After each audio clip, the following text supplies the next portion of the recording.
हजारों ख्वाहिशें ऐसी कि हर ख्वाहिश पे दम निकले। हजारों ख्वाहिशें ऐसी कि हर ख्वाहिश पे दम निकले। बहुत निकले मेरे अरमां फिर भी कम निकले।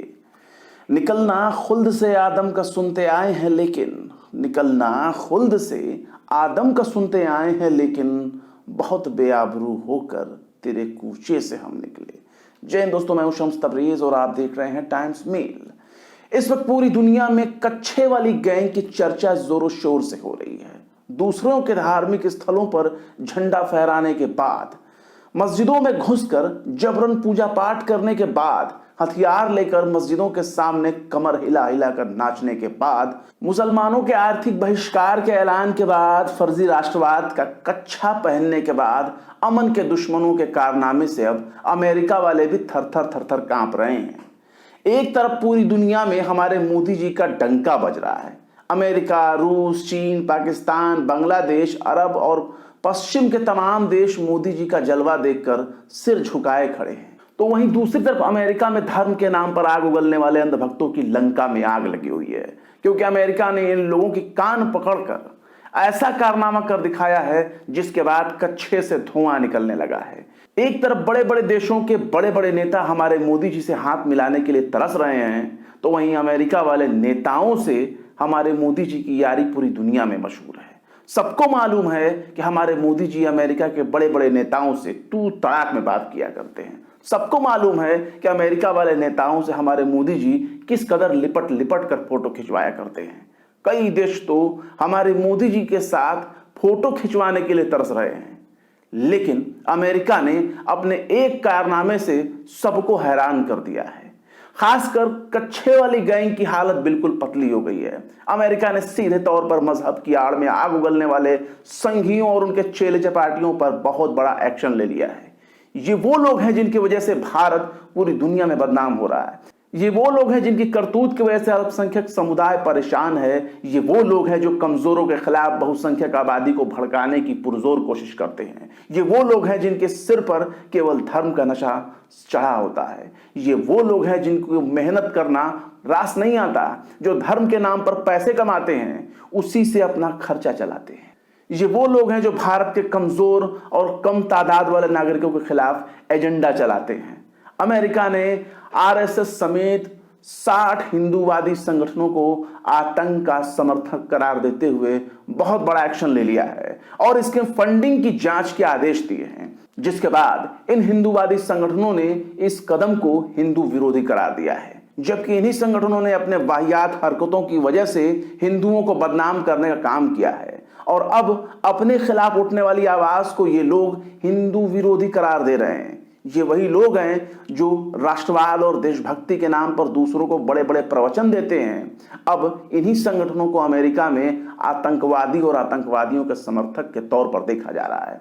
धर्म और फर्जी राष्ट्रवाद का चोला ओढ़ने वाले ऐसे लोगों की वजह से हर हिंदू को अलग ही नजरिए से देखा जा रहा है। साफ तौर पर कहा जाए तो अमेरिका में हिंदुओं के साथ अब सम्मानजनक सुलूक नहीं हो रहा है। साफ तौर पर कहा जाए तो संघियों की इन हरकतों की वजह से हिंदुओं की इज्जत बिल्कुल खाक में मिल चुकी है।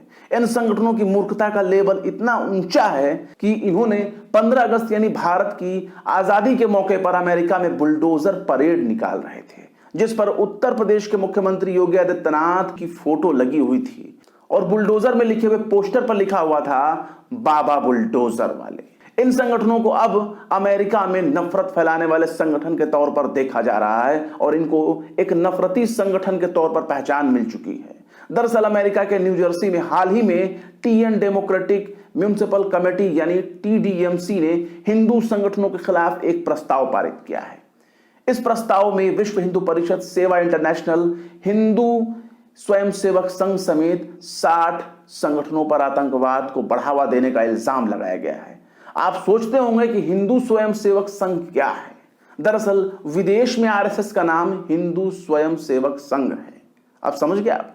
लेकिन सबसे हैरानी वाली बात यह है कि टीडीएमसी का ताल्लुक डेमोक्रेटिक पार्टी से है। यह वही पार्टी है जिसकी अमेरिका में सरकार है, जिसके राष्ट्रपति के तौर पर फिलहाल नुमाइंदगी कर रहे हैं जो बाइडेन। इस प्रस्ताव में कहा गया है कि ये संगठन भारत और अमेरिका में अल्पसंख्यकों के खिलाफ नफरत फैलाने का काम कर रहे हैं। डेमोक्रेटिक सांसदों को अमेरिका में जो एक्टिव है हिंदूवादी संगठन, उनकी फंडिंग की जांच के लिए कहा गया है। इस प्रस्ताव के पारित होने के बाद अमेरिका के कई राज्यों में 60 से ज्यादा हिंदूवादी संगठनों ने जो बाइडेन की डेमोक्रेटिक सरकार के खिलाफ मोर्चा खोल दिया है।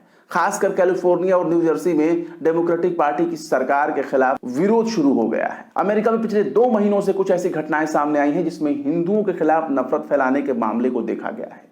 पहचान के आधार पर हिंदुओं के खिलाफ घटनाएं सामने आई हैं, लेकिन बीते 15 अगस्त की घटना को अंजाम देकर हिंदूवादी संगठनों ने खुद के पैरों पर कुल्हाड़ी मार ली, जिसमें कई जगहों पर परेड में बुलडोजर को उपलब्धि के प्रतीक के तौर पर पेश किया गया। कई अमेरिकी संगठनों ने इसे बंटवारे और नफरत के प्रतीक के तौर पर देखना शुरू कर दिया और बुलडोजर की परेड की घटना पर जमकर आलोचना करना शुरू कर दिया।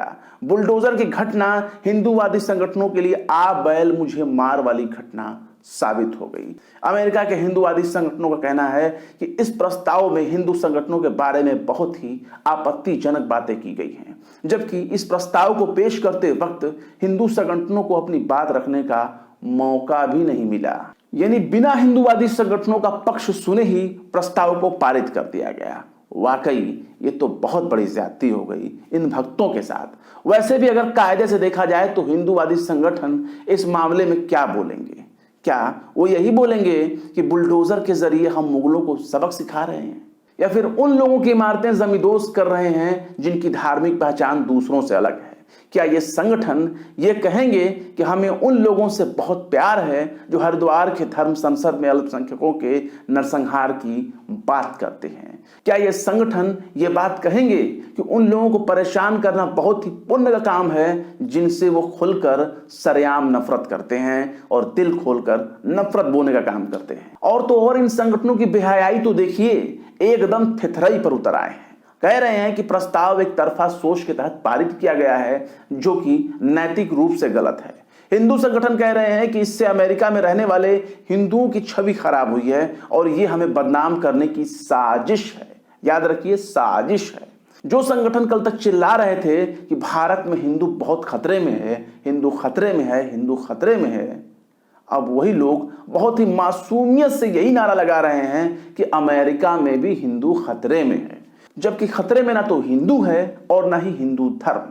बल्कि इन हरकतों पर अगर गौर किया जाए तो ये संगठन हिंदू खतरे में है और हिंदू खतरे हैं वाला डायलॉग मारकर अपनी दाल रोटी चलाते हैं। इनके सियासी आका अपनी सियासत चमकाते हैं। सच तो यही है कि चाहे भारत हो या अमेरिका, अब इन संगठनों की वजह से हिंदू बदनाम हो रहा है, और जब इनके पेट पर लात पड़ती है तब ये लोग प्रस्ताव को हिंदू विरोधी करार दे रहे हैं।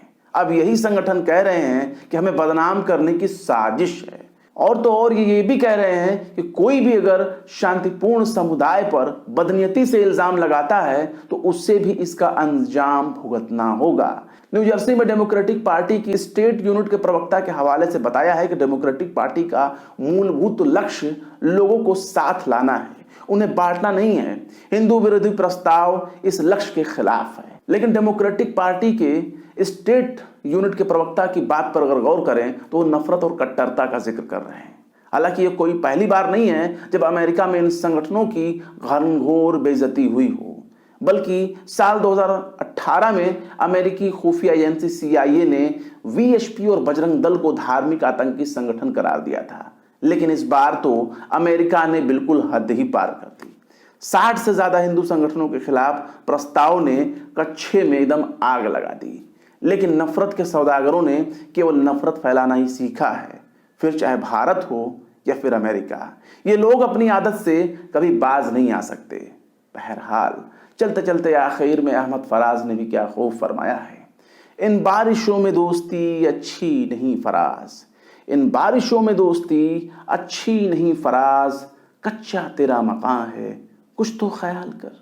फिलहाल इस वीडियो में बस इतना ही है। वीडियो आपको कैसा लगा कमेंट बॉक्स में जरूर बताएं। वीडियो पसंद आए तो लाइक करें, शेयर करें, और बेबाक निष्पक्ष स्वतंत्र पत्रकारिता को सपोर्ट करने के लिए हमारे चैनल टाइम्स मेल को जरूर से जरूर सब्सक्राइब करें, और हाँ, बेल आइकन का घंटी वाला बटन जरूर दबा दें ताकि हमारे चैनल पर आने वाले नए वीडियो नोटिफिकेशन आपको फौरन ही मिल जाए। फिर मिलते हैं किसी और वीडियो में एक नई खबर के साथ। शम्स तबरेज़ को दीजिए इजाजत। जय हिंद। तो देख लिया आपने हमारे इस वीडियो को। हमें उम्मीद है कि आपने हमारे वीडियो को लाइक किया होगा और दूसरों को भी शेयर किया होगा। अगर अभी तक आपने हमारे चैनल टाइम्स मेल को सब्सक्राइब नहीं किया है तो जल्दी से सब्सक्राइब कर दें और बेल आइकन भी प्रेस कर दें।